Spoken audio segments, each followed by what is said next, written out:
Life Audio. On today's episode of Timeless Wisdom. Folks, when you were dating the person that you married, did you do everything possible, if you wanted that person, obviously, did you do everything possible to win their love? Question number 2, why did you stop doing that? Well, I think the answer is I think most people are lazy and selfish. And, people just want to do what they want to do. Marriage is extremely hard work. When my wife and I first were married, we were both extremely selfish, spoiled people. And we went to marriage counseling on and off for 8 years. Sometimes twice a month, sometimes once a month. And then it became more of like a maintenance thing after 5 or 6 years. But we've learned how to resolve conflict in a respectful way, and we've become great partners out of it and great friends out of it. We both take care of ourselves, and we do. We keep the romance up there. And if you're just going to be lazy and just be a pig, you're going to be divorced. That's coming up on Timeless Wisdom with Dennis Prager. If you're eating less, staying disciplined, and the weight still isn't coming off, the problem may not be your effort, it may be your metabolism. After years of stress, dieting, and lack of sleep, the body adapts. It slows down and holds on to fat. That's why PhD Weight Loss focuses on your metabolism first, so your body stops working against you. Mention Prager today and receive 2 free weeks plus free food, a $1,500 value. Call 864-644-1900. That's 864-644-1900. Welcome to Timeless Wisdom with Dennis Prager. Hear thousands of hours of Dennis's lectures, courses, and classic radio programs. And to purchase Dennis Prager's Rational Bibles, go to DennisPrager.com. I'm old-fashioned. I like 2 sexes. Yeah, and another thing, all of a sudden I don't like being married to what is known as a new woman. I want a wife, not a competitor. Competitor. Talk about a bit, this crying in the morning thing, this depression, let's get that fixed. That's what men think, isn't it? What? That unless you've got the answer, unless you can say, oh, I know this bloke in the Essex Road who could fix that, then there's no point bothering. How do you rate women so well? I think of a man, and I take away reason and accountability. I love him, and I don't care what you think. I love him for the man he wants to be, and I love him for the man that he almost is. What do people have rows about? Money, sex, money. He wants, she doesn't want. She wants, he doesn't want. Women have always been a big problem to me, Dr. Fussband. Are you listening, Doctor? Yes. Go on. Every week, I enjoy that opening as much as the previous week. I salute my producer. Welcome to the Male-Female Hour on the Dennis Prager Show, an hour each week, unimpeded by politics and world events, about the most important relationship for most people, the relationship with the other sex. And today is one of these hopefully life-changing subjects for men and women. There are times, by the way, that I say to you that the following is not for little kids. This is fine. The topic today is fine. In fact, I'd like little kids to hear this. Let them record in their minds what I am saying and hopefully apply it in their lives. And this may trouble some of you. And by the way, I don't think I've had a male-female topic that has not troubled some people. And, of course, that's not my design, but it is inevitable because it's a very painful and sensitive area of life. And if you have something important to say, it's going to be the sort of thing like when we apply certain antiseptics to an infection, to a wound. It burns, but that's what helps. Folks, when you were dating the person that you married, did you do everything possible, if you wanted that person, obviously, did you do everything possible to win their love? It's a rhetorical question. The answer is yes. You acted nicely. you were kind, you looked your best, just to give 3 examples. Why? Because you knew if you didn't work on all those things plus more, then you wouldn't win that person whom you wanted to be your husband or your wife. Question number 2, rhetorical question number 2 for that matter. Why did you stop doing that once you were married?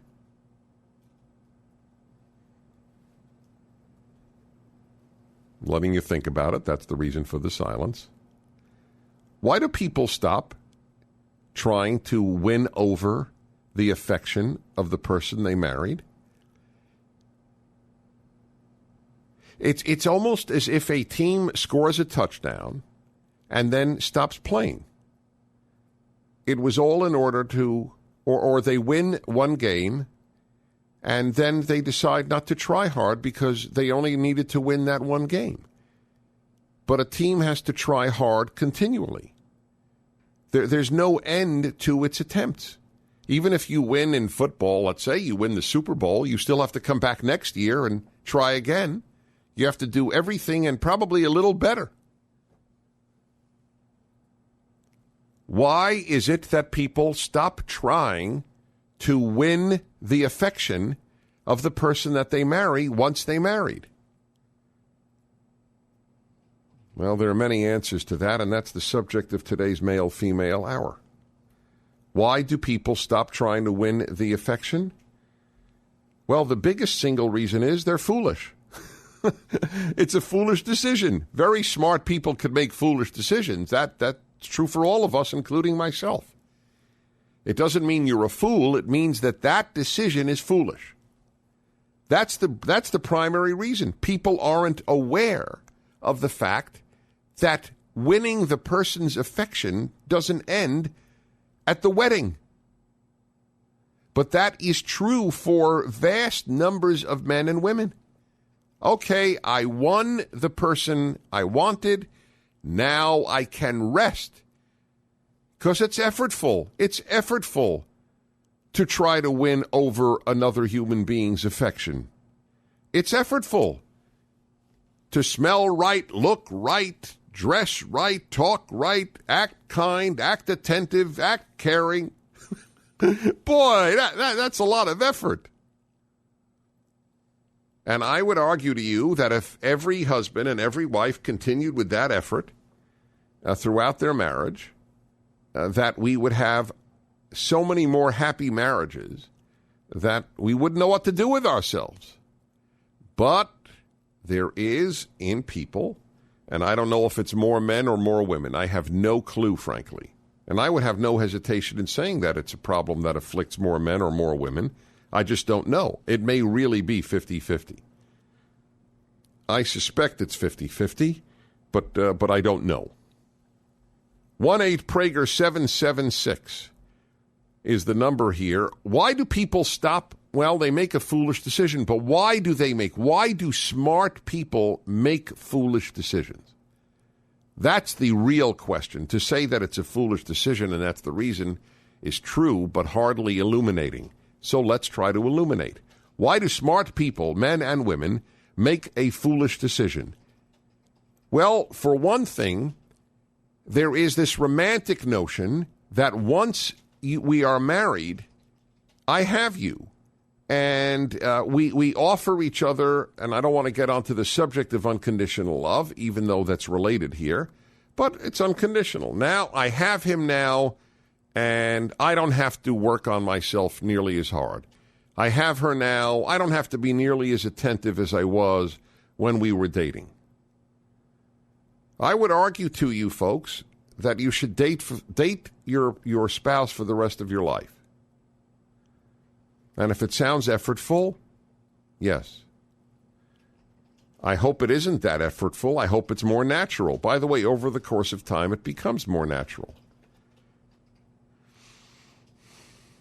People let themselves go after they're married. Could be after a year, after 5 years, after 10, after 15, after 20. They let themselves go. In other words, inertia sets in. But it's interesting because if they had to date again, if let's say their spouse died and they had to date again, assuming they wanted to remarry, they wouldn't act the same way they did when they were married. I'm not talking about everybody, but those who did, in fact, take their spouse for granted. That's what I'm talking about. Never for a moment take your spouse's affection for granted. That's, by the way, I mean, this is a talk we should have, you and I, on another male-female hour. That's one of the reasons I do believe that divorce should sometimes take place, or at least be on the books. Because the thought is not a good thing, and we have it nowhere else in life. No matter how poorly you behave, you can't be fired. There's nowhere else in life where that would apply. Why would we apply that to marriage? No matter how poorly you behave, you can't get fired? Well, why is that? And isn't that, in many cases, an invitation to poor behavior? 1-8-PRAGER-776. That's the issue here. People who get married should be told this. It's permanent dating. Think of it like that. I mean, and I'd like you to give me examples because it would help sustain the validity of what I'm saying for people who may not be clear. Give an example of where you or your spouse have, quote, unquote, let themselves go. Just stop monitoring how they look or behave or whatever. The one obvious example is where women try to look so good to win a man over. They know the importance of the physical in men's lives. It's unfair. It's not unfair. I'm not talking about what's fair. I'm talking about what's real. And then it doesn't matter. He's got me. Or I should say, I got him. Now I don't have to look so good anymore. He's stuck. He's in for life. Or the guy who was attentive and then all of a sudden spends his life in front of a television set. Well, wait. What happened to me? 1-8-PRAGER-776, the male-female hour. I will take your calls when we come back. This episode of Timeless Wisdom will continue right after this. For nearly 3,000 years, Homer's The Odyssey has shaped Western imagination. It tells the story of Odysseus as he faces monsters, shipwrecks, false comforts, and impossible choices on his long journey home. As one of the foundational works of Western literature, Homer's epic is more than mythology. It explores permanent questions about courage, duty, loyalty, family, leadership, temptation, and the search for home. In one of the epic's defining moments, Odysseus rejects the offer of immortality from the goddess Calypso, choosing instead the long and difficult journey home. His decision reveals one of the central themes of the Odyssey, that a life of duty, family, and home is greater than a life devoted to comfort or glory.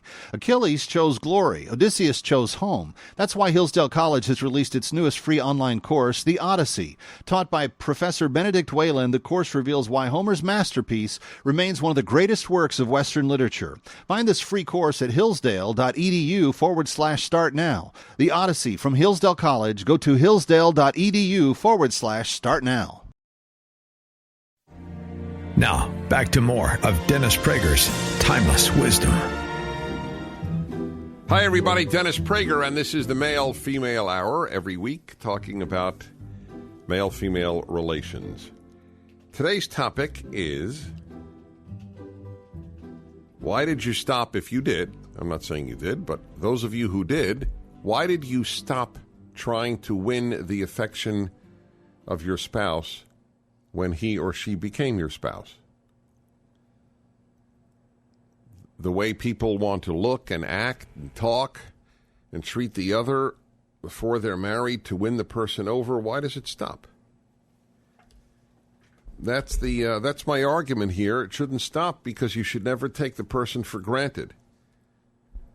And as a sidebar, that is exactly why I think that at least divorce be an option, utilized as only a last resort when things are hopeless. Not when things are bad, but when things are hopeless. We should talk about that too, by the way, the very sensitive issue of divorce.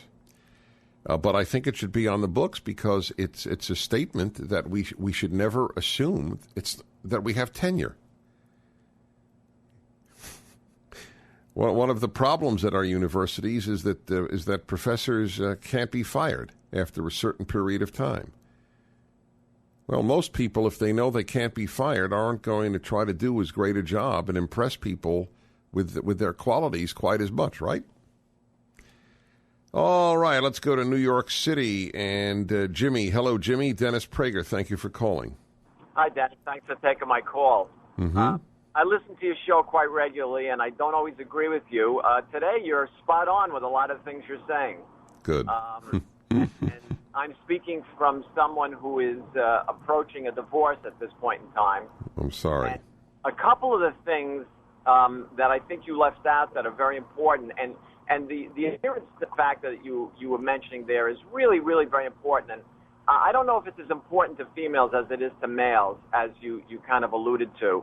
And for some reason or other, I think females find it difficult to understand. I think that their theory is not only that they've caught the man, but that if the man truly loves them, he'll accept them for whoever they are, even though they did their best, as you said, to attract them by looking their best initially. Mm-hmm. But the two things that I wanted to say that you left out in a marriage per se, one is, number one, you get to know a person more than you did when you were dating. So sometimes you see things there that are not pleasing to you, and oftentimes it's tough to broach that subject with the opposite sex. What are you thinking of? What am I thinking of? I know you're thinking of something, so let's hear it. Oh, I've too many things to waste your time. No, they're not a waste of my time. Give me an example. All right, I do all the shopping in my family and have for almost 11 years now, since my wife was pregnant with my most recent child. And I say, could you please write down when you use the last, whatever it is, whether it be toilet paper or anything else, or the next to the last, write it down just on the list, which we have on the refrigerator, and I'll be glad to buy it when I go. At least I'll know. Can't happen. It's at the point now where she'll say, I just may never be able to do that. I might not be able to do that, you know. And to me, it's a problem because I go shopping every week, and then invariably there'll be things that weren't on the list. So this is, all right, and you're offering this as an example of something you only learn after marriage. Yeah, you learn that. All right, so in other words, she has a policy. Of course, I haven't heard her side, but just listening to your side, she has a policy of not telling you all the things that are necessary when you go shopping. Right. Did she do this? Is this a new development, or was this done from the outset? Would she have how long are you married? How long? How long are you married? Yeah. 23 years. 20 years ago, would she have written down what all that was needed? Well, it wasn't a problem at that point because I wasn't shopping. Yeah, because she did the shopping. Yes. Yeah, she did the shopping. All right, so the bottom line is what? That people learn things, problematic aspects of another human, and therefore what, though? Of course that's going to be true. You learn far more. That's why marriage is a growth industry, not a growth industry, but a growth for a maturing thing for the human being. You have to deal with real people, not images. Yes, that's true. But, I mean, it takes two to tango, as they say. And sometimes those kind of things, the problems that arise when you are married, ruin the marriage. And there's one other thing I wanted to say. All right. Well, you know what? Do me a favor. Send me that one in an email because we have to leave it to one thing. Thank you for calling. Look, this is very true, and it's probably something I ought to deal with on another male-female hour. This, you learn more about the other. I have a dear friend.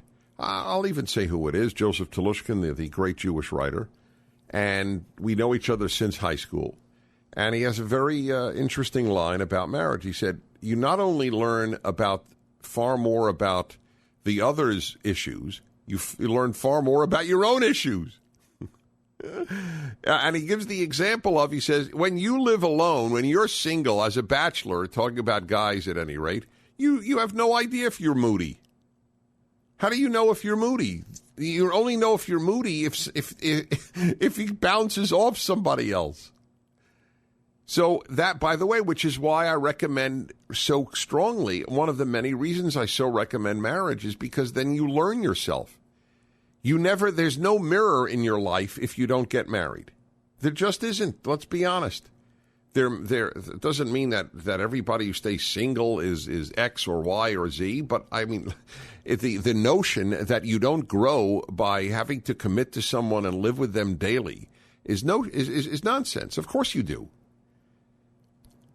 Now that's true. You learn about those things. Now here, that's something we might talk about on another show, because I have the belief that you should only be disturbed by that which is disturbing. There are things in marriage and with friends, because friendships are like marriages. They're like marriage without sex. And if you do not let the unimportant roll off your back, you will never have a happy relationship. Maybe that's a subject for the happiness hour, Alan, more than even for this specifically. Sometimes they obviously fertilize. But I just want to say that for a moment. We should be bothered. Yeah, this is a happiness topic. We should be bothered by things far more by our intellect than by our emotions. Your mind has to say, is that really worth getting bothered by? So that, the proverbial, he always leaves the toilet seat up. You have to decide whether you allow that to really bother you. And guys, if she wants it down, what does it cost you to put it down after you do your thing? It's a message for both of you. Back in a moment on the Male-Female Hour. I'm Dennis Prager. This episode of Timeless Wisdom will continue right after this. If you're eating less, staying disciplined, and the weight still isn't coming off, the problem may not be your effort, it may be your metabolism. After years of stress, dieting, and lack of sleep, the body adapts. It slows down and holds on to fat. That's why PhD Weight Loss focuses on your metabolism first, so your body stops working against you. Mention Prager today and receive 2 free weeks plus free food, a $1,500 value. Call 864-644-1900. That's 864-644-1900. Now, back to more of Dennis Prager's Timeless Wisdom.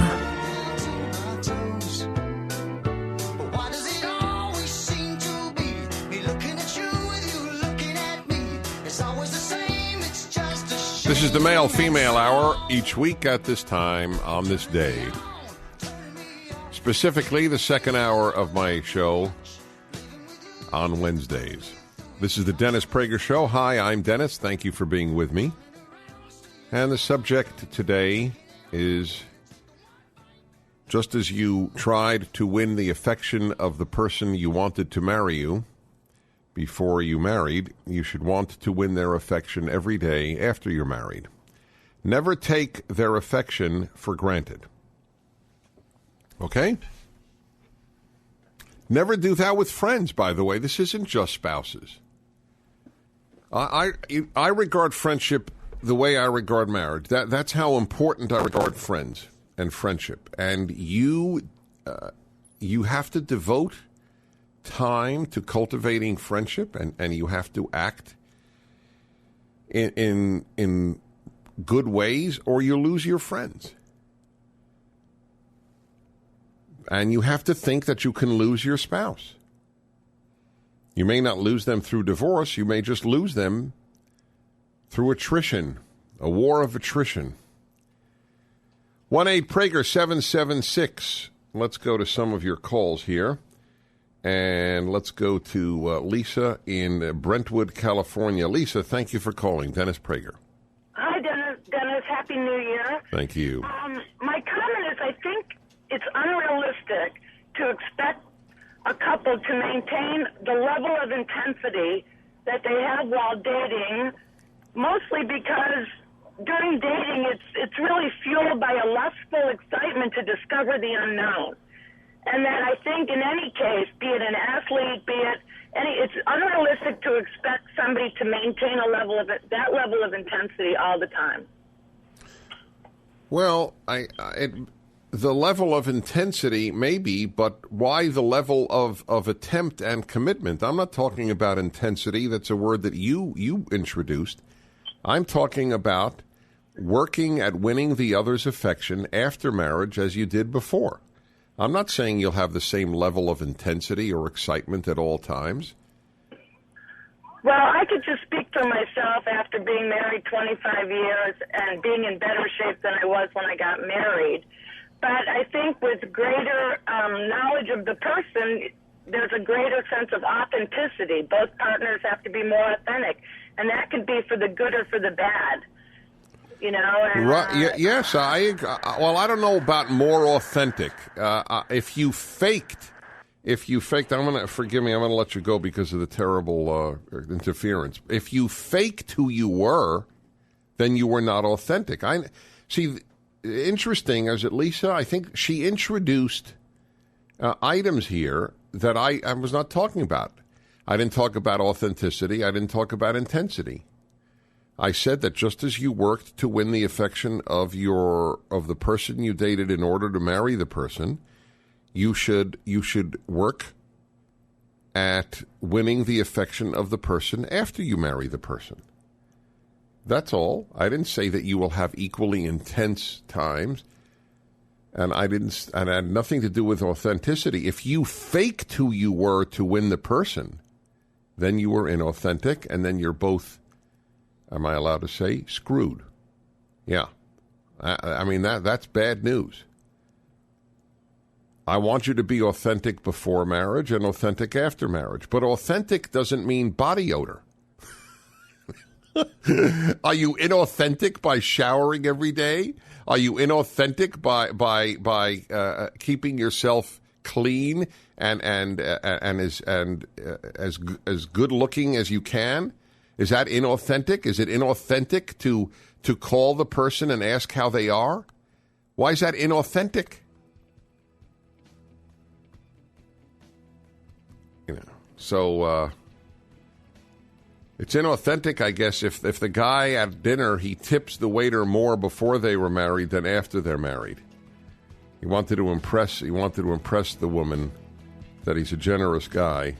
Well, now that I have her, I can go back to giving 6% tips. I don't know. I guess that would be perhaps an example. We continue on the male-female hour. And everything I said applies to friends, too, incidentally. You're listening to The Dennis Prager Show. Your beloved dog and a stranger are both drowning. You can only save one. Who do you save? Every time Dennis Prager asks that question, his audience splits three ways. 1/3 chooses the dog, 1/3 chooses the stranger, and 1/3 aren't sure. Why? Because we live in an age where increasingly feelings define right and wrong. But if morality is based on emotion, then murder, rape, and theft are just opinions. And if people feel justified, why is rioting or destruction wrong at all? In his new book, If There Is No God, Dennis Prager explains why civilizations cannot survive without objective morality and why Judeo-Christian values shape the moral foundations of the free world. If you claim that certain things are good, certain things are evil, independent of how you feel about it, you are, in effect, affirming God. If There Is No God by Dennis Prager. Available now at PragerStore.com. That's PragerStore.com. Dennis Prager here, the male-female hour. Thank you for being with me. Every week at this time, we do talk about this. It's 45 past the hour on the Dennis Prager Show and the male-female hour, and that is this. You worked hard to win the affection of the person you wanted to marry. Why do people stop working hard to keep that affection after they're married? That's the theme of this hour. Never take your spouse's affection for granted. At a given point, it could be lost by anybody. Vince in Orange Beach, Alabama. Dennis Prager, thank you for calling. Hey, Dennis, how are you? I'm well, thank you. Well, I think the answer is I think most people are lazy and selfish. And, people just want to do what they want to do.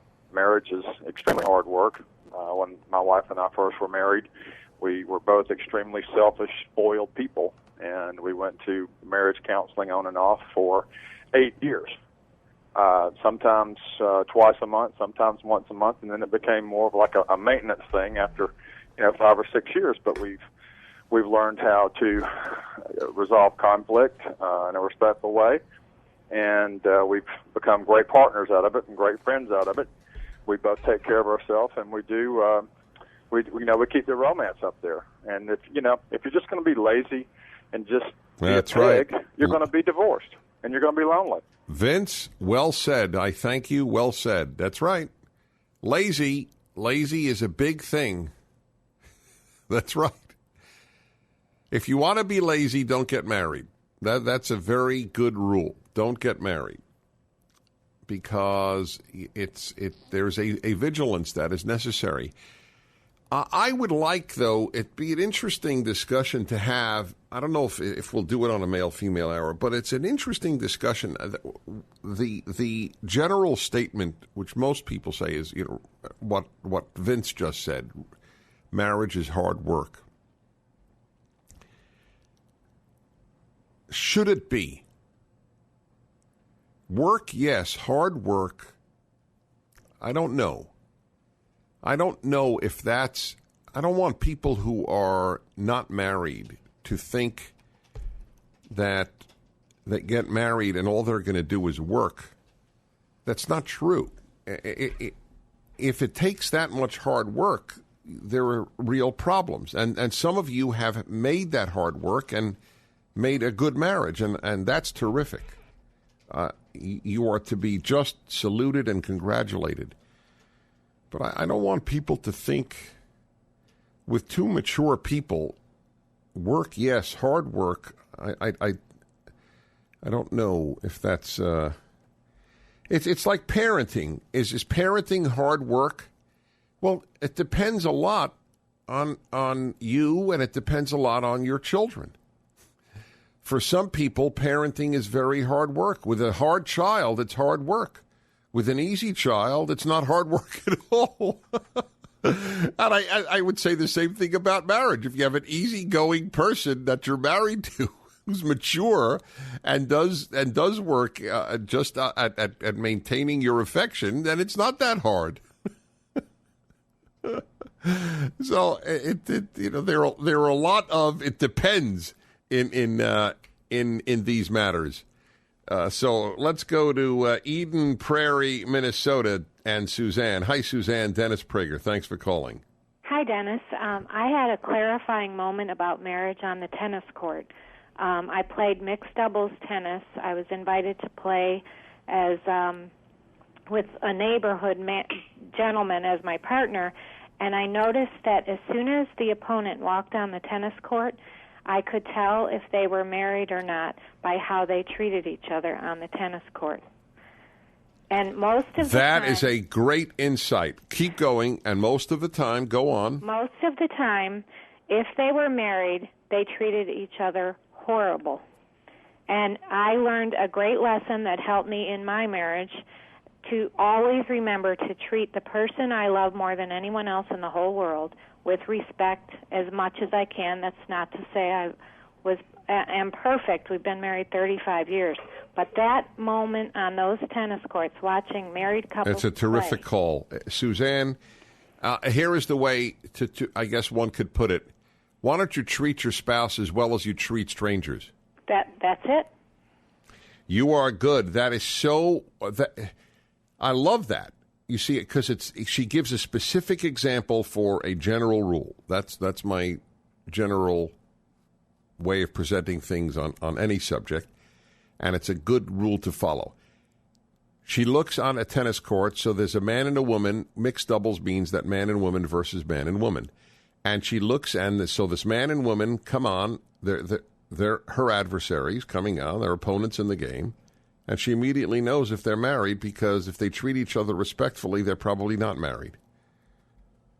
Well, that's it.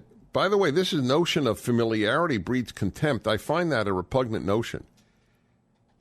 If you want it to breed contempt, then it does. Or if the other person acts contemptibly, than it does. But it doesn't necessarily. How about familiarity breeds respect? The more familiar I am with my friends, the more I respect them, not the less. I certainly hope that the more familiar you are with me, the more I breed your respect. I mean, what is this notion? Familiarity breeds contempt. Maybe among the contemptible or the contemptuous, but not necessarily among everybody else. Yeah. By the way, that is also true for your kids.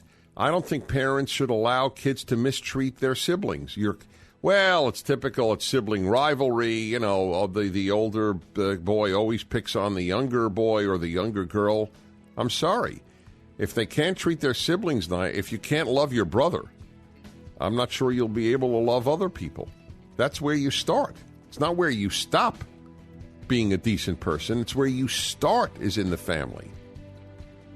Final segment of this male-female hour coming up on the Dennis Prager Show. This episode of Timeless Wisdom will continue right after this.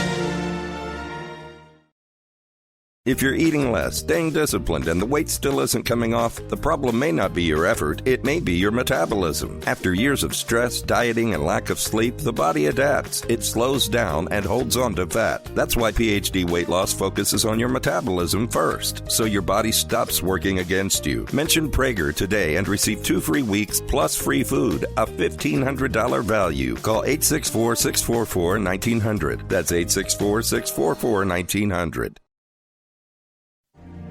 Now, back to more of Dennis Prager's Timeless Wisdom.